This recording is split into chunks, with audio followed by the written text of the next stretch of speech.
ug ang pulong nahimong ulo ug mipuyo uban kanan.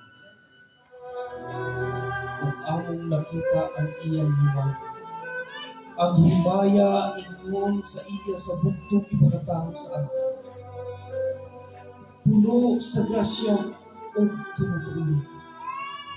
Si Juan mipamatuod mahitungod kaniya ug misinggit nga nagaingon, kini mao siya nga kang kinsa ako mihisgot.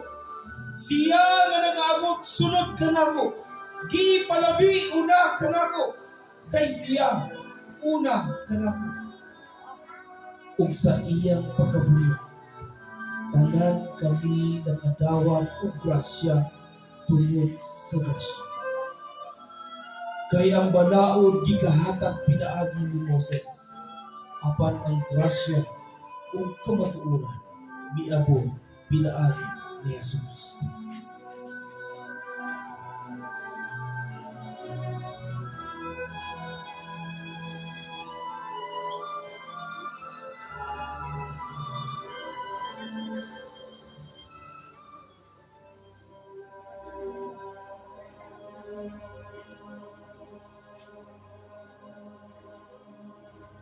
Apan ang anak sa tao kinahanglan igatugyan sa kamot sa mga tao nga makasasala ug igalansang sa krus ug sa ikatulog nga adlaw mabanaw.